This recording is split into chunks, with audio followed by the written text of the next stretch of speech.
morning, everybody. Today, we are pretty excited about having a really special guest today. Welcome to the Energy Newsbeat podcast. My name is Stu Turley, CEO of the Sandstone Group, and we have Dave Boyer. He's the president and CEO of the Mudrock Energy Group. Hey, thanks, David. Thanks for stopping thanks, by. Stu. Thanks for having me back. No fancy slides this week, but I brought some notes, so we'll be ready to go here. I'll tell you what, I really enjoy watching your information, and you have some top-notch information for everybody. His website is mudrockenergy.com. And as a big-time industry leader with the Marcellus, thank you for taking time. I mean, it's fun seeing all your information. Do you ever sleep? Oh, I do. Yes. Yeah. Don't worry about that. It is fun. Everybody needs to go see Mudrock Energy's website. Lots of tools on there, lots of information. And Dave, your papers are very, very nice. Your updates. I just printed out your Mudrock Energy. It was November 3rd. And there is data on here. Number of rigs, latest change by basin, the number of frac fleet, ducks, and these ducks don't quack, David. These are the ducks that we like to drill and uncompleted there. And you have the posts, Baker Hughes reports. And as we get rolling here, what are some of the big developments that you've been seeing from your clients and from the Marcellus? So, I mean, one of the big things going on in Marcellus, which isn't a surprise, is the pipeline situation here has not gotten any better. One of the main things is we're really capacity constrained here in Appalachia, and it's right now we're producing it's around 34 BCF a day, and utilization of the interstate pipelines is up over 90%. And so, without new pipelines, we're kind of constrained on how many more wells and rigs we can get in and get running up here.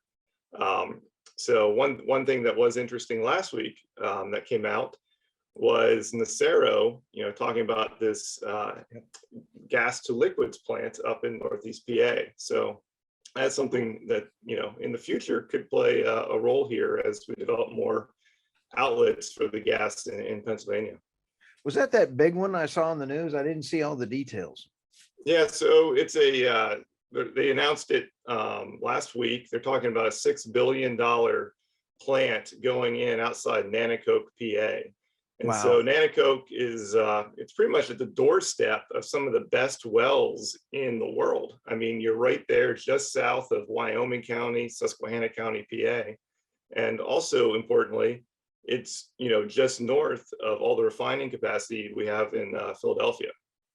Wow. And those wells, how much? I mean, Marcellus is, it is just stuffed with gas. How much Yes. are those wells, percentage wise? Do you know off the top of your head, gas or in the whole Appalachia area? Are they mostly gas? Is it mostly oil? So that part of the play, it's all natural gas. It's in the dry gas window. They're going right up to what we call the line of death, where you get to the point where the gas gets cooked completely out and it's no longer methane either. So yes, it's completely gas. And so that's what they'd be using here would be methane. What is the line of death? That just sounds frightening. So the line of death is this line essentially in Northeast PA where the natural gas in the reservoir gets overcooked to the point where you're now getting carbon dioxide, carbon monoxide, and you're not having methane in the reservoir anymore. And so you cross that line of death and you get unproductive wells. And so you go from having overpressure, some of the best wells in the basin, to nothing in a very, pretty short distance. And it makes sense too, if you look at the geology of Pennsylvania, up there we have the anthracite coal belt. And so, anthracite coal is metamorphic rock. And so This is really hot, really cooked rock. And that's actually where this LPG plant's looking to go, is in that anthracite belt, just south of some of the best wells in the basin. And I'm asking because I don't know, which Mhm. my wife says I don't know very often, but when you have normal depletion curves on an oil well, natural gas is a lot easier to top off and then punch the gas out. But what kind of depletion rates compared to oil, or is that a major issue as well? It is. That is still a major issue we'll be seeing, and that's something that a lot of people have come out and spoken about.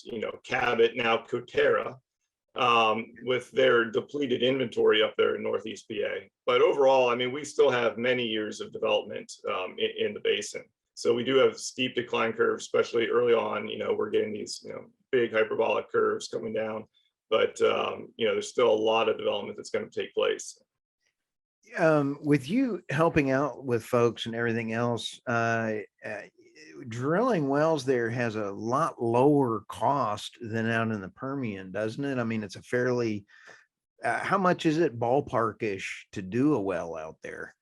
I mean, Well, I don't know if we would say it's really any less expensive than in the Permian. okay, Maybe a little, but Permian is flat, right? right. Here we've Oh, got to build pads on hillsides and far away from infrastructure, never and mind. so there's a lot of costs that do add up here too.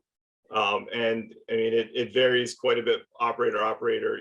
What is their Okay. frac completion model? How long the laterals? So I mean, I would say you're probably in line with the same type of costs you're seeing in Texas. Just that it's allocated slightly differently.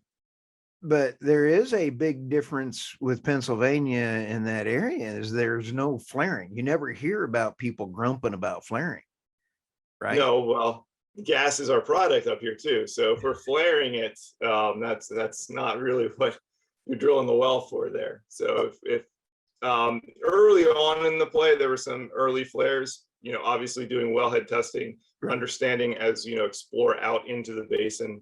But yeah, I mean the gas up here is the product, and so if you're flaring it, the only place where they're doing that is there are some Bitcoin mines here now, and Oh, where we have some one-off wells that are far from infrastructure, and the wells weren't good enough to necessarily build the pipeline to. They're right. now doing some small Bitcoin mining operations on these standalone wells. Would you have ever guessed that they're putting in, I would have never guessed, Bitcoin mining facilities and they're calling it ESG.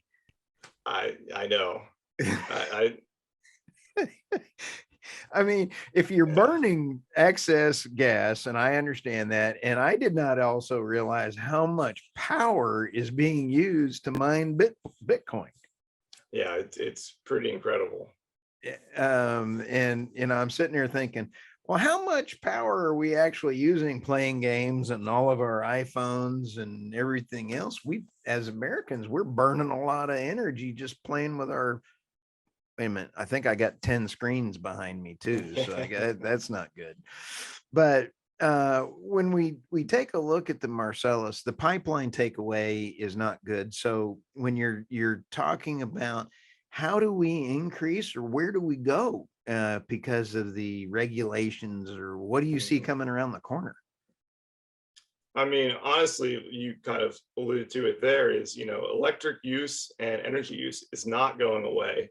If anything, it's growing, it's going to be growing here and it's going to be Right. growing everywhere. And so even though we're pushing for more, renewables with the solar and the wind, there's going to be more electricity demand than what we're going to be growing Right. with on the renewable side. And a big part of that is going to be through natural gas. And up here in Pennsylvania, we're a really big exporter of electricity. Right. Primarily in the past, it's been coal and it's been nuclear. But as we move forward, we've been building new natural gas plants. And I think a lot of this takeaway, we're going to have more natural gas plants being built in Pennsylvania, exporting electricity to Pennsylvania and outside into other states. And then we have these options like these liquids to petroleum gas operations. If Nacero goes forward with this, I mean, I did do a little bit of research here. I've not found anywhere where, it said how much gas they'd be using on this plant. Right. So I did go back and look at Shell's Pearl GTL plant in Qatar. So that's the largest gas to liquids plant in the world. Okay. And so it's using 1.6 BCF a day of gas. Hmm. And it's creating 140,000 barrels of gas to liquids and 120,000 barrels of NGLs and ethane. And so one key thing to take away here, though, is they're using the Fischer-Tropsch method that was developed like over 100 years. Well, it's about 100 years ago. Right.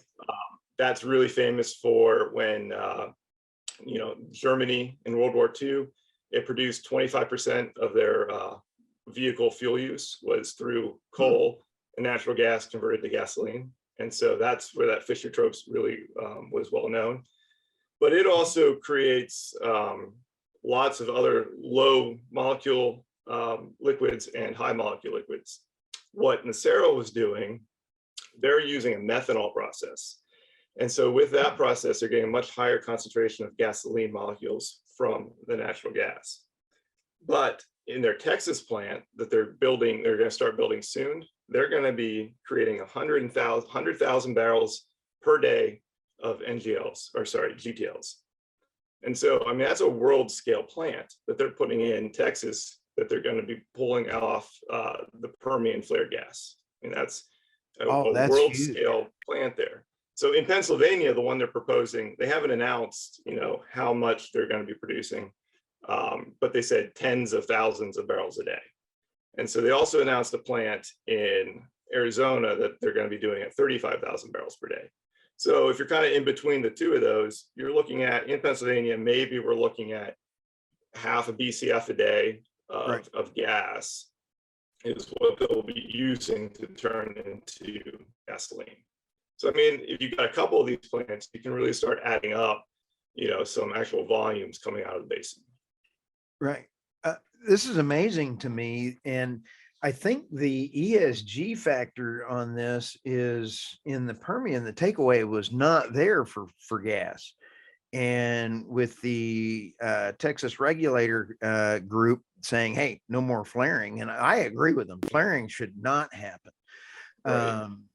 I mean, don't drill the well if if you can't get the pipeline to it, is my opinion. But for the ESG side of it, that's pretty cool. I mean, that is exciting for those plants.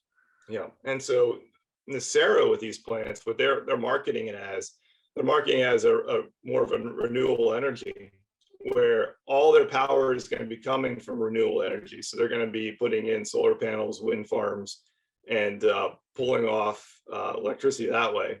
And then they're marketing two versions of their gasoline. They're going to be marketing a blue gasoline and a green gasoline. And so the green gasoline is going to be produced using renewable natural gas, right, or flared natural gas that's being recovered. So down in the Permian, they're going to be creating those green natural gas basically off the flaring wells in the Permian.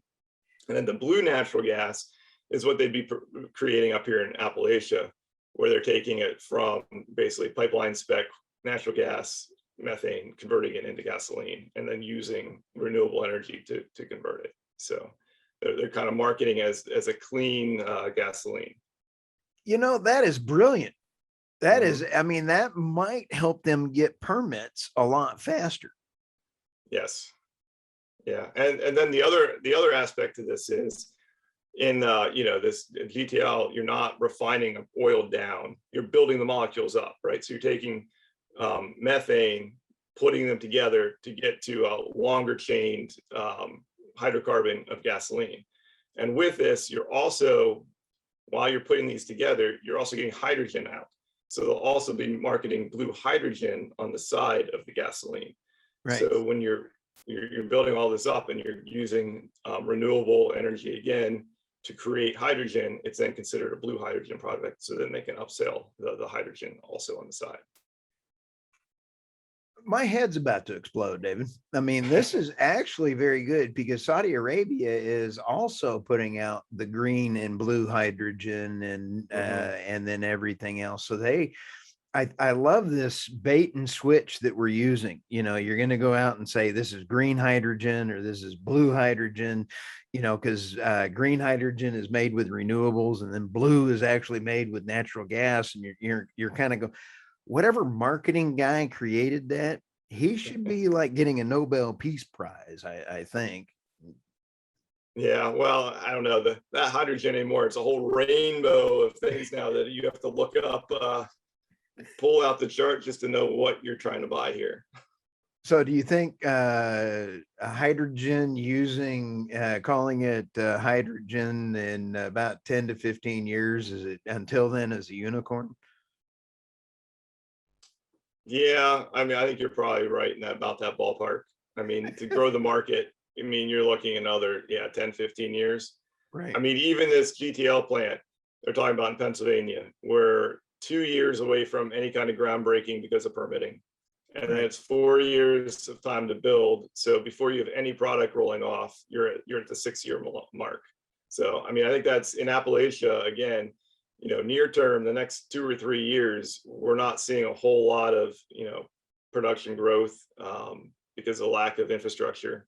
I mean, MVP will hopefully be coming on next year, and that's another 2 BCF a day out. But other than that, we're not really growing.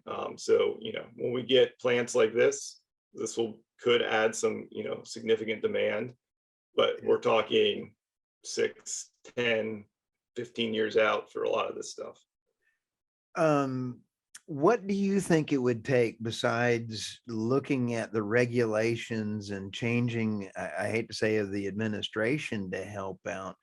Are there anything coming along that you're hearing from all your groups that are positive and thinking of how fast we can change to natural gas? I'm a big natural gas believer. I mean, I think it is the way that we need to go, but clean energy tech is so important. And what are you seeing on clean energy tech coming around the corner? Trying to remove the CO2 air and all that kind of stuff. Though there's a lot coming around the corner at the wellheads, like sealing in, natural gas at the wellheads and those kind of things. So it's coming. Yeah. So, I mean, you couple big points there. I mean, one, you're talking like CCUS, carbon capture, utilization, and storage. Yep. That is a big talking point. A lot of the conferences, we're going to and different things, they're talking a lot about, what we can do with this. And it gets very complicated quickly. When you're in Texas, you've got a lot of oil fields where you can do enhanced recovery. You're taking that CO2, you're putting in oil fields and recovering secondary oil. That's a great utilization of the CO2. You come up into Appalachia, we don't have those reservoirs, not quite the same withdrawn as down in Texas. We have some, but it becomes, a big, it's not the same thing. Legal issue. It's not the same thing. And you come with a big legal issue too, where what happens when you have, CO2 migrate into someone else's reservoir, and now instead of producing methane, you're producing methane with CO2. Are you going to be, there's a whole kind of legal issues here. And then it also comes down to, where are you putting all of this CO2? There's a project down in Southwest PA where they're talking about, it's over the lifetime of a plant, they're talking about 2 TCF of CO2 gas. Wow. 2 TCF from one plant. You think about the reservoir space you need to store those kind of volumes. I mean, it makes your head spin. And so you're really going into, a lot more science needs to be done and a lot more regulation needs to be in place. How, because in the Texas area and in the fields down here, they have salt domes, that they can pump all this kind of stuff in. What do they have up in Appalachia? So we have old reservoirs similar to Texas, but not at the same scale. One thing they are looking at, primarily more for storing natural gas liquids and other products. You can go in, we do have salt bearing zones where you can dilute or, basically dissolve the salt out and create underground caverns and put it in there. Right. And they're looking at actually mining out limestone caves. So in the eastern side of the state, we have some already basically mined out limestone caves where they store petroleum liquids underground near the refineries. And so we're looking at situations like that in Southwest PA also. So there are options, but again, it takes time, a lot of money, and some more science and understanding. And on this one, I don't know, and you may not know this as either, but it seems to me there was a big push for LNG cars and trucks, and that seems to me like that would have been a heck of a lot better on the environment than battery cars when you have all the renewable, I mean the precious minerals, the damage to the earth, and everything else that those are doing. Why don't we use LNG cars? I don't get that. Yeah. I thought it was a great idea 10, 15 years ago, but Yep. I don't think it's ever going to happen here. The infrastructure is not in place, and it wasn't, I It mean, it was wasn't never pushed. It was never, advanced forward. I think the one thing with electric cars, so battery electric vehicles, right. that we won't get past is it's a better user experience. You talk about your cell phones as they've advanced. You get into a battery electric vehicle, it's like stepping into the future compared to a 15-year-old car. Right. The technologies and everything that are in it, for most drivers, personally, I like having a manual transmission, driving around and shifting the gears, but most people don't. They look at it as an appliance to go from point A to point B. And the simplicity of a battery electric vehicle is far superior to, a gas vehicle. A Right. lot less can go wrong with it. You're talking about a couple simple motors, batteries underneath.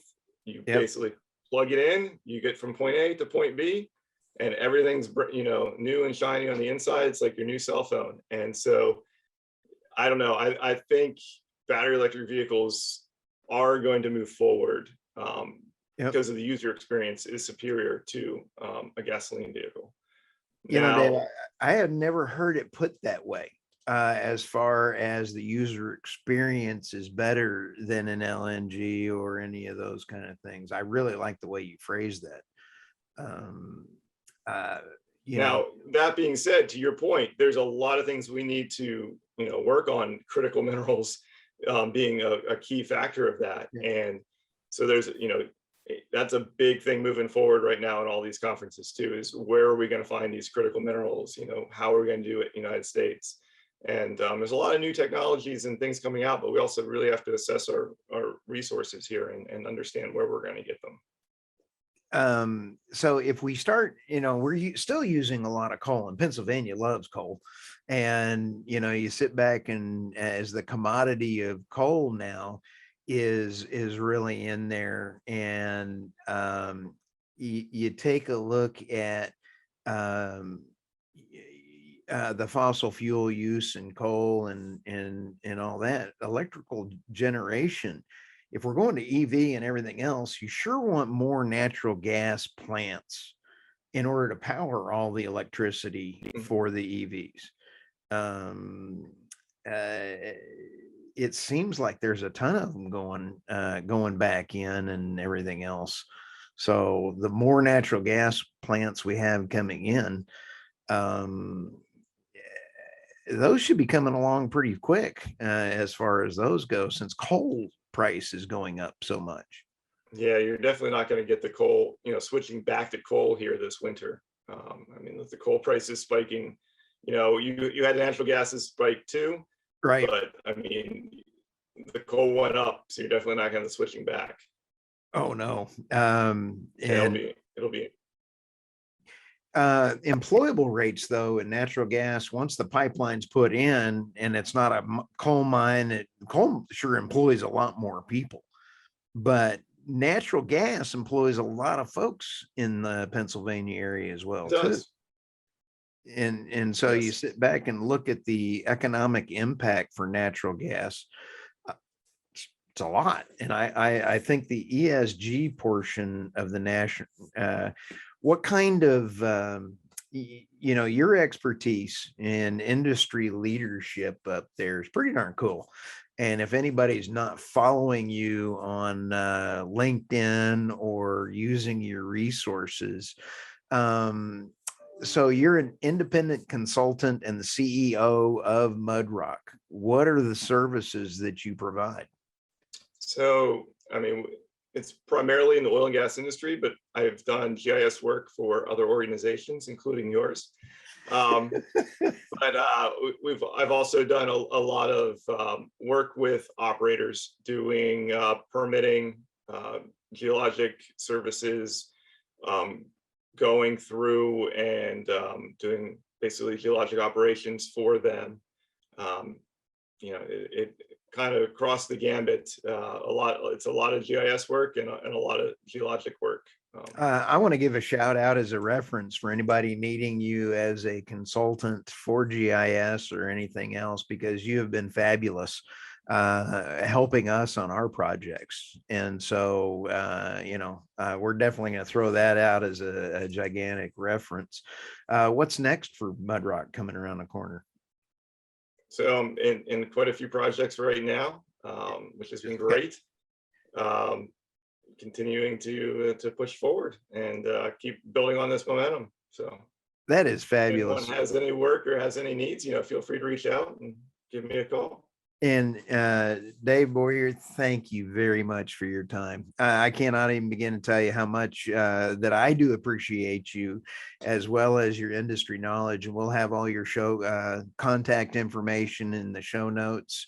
And everybody needs to go to mudrockenergy.com, and it's Dave Boyer. So thank you very much. All right. Well, thank you, Stu. Thanks again.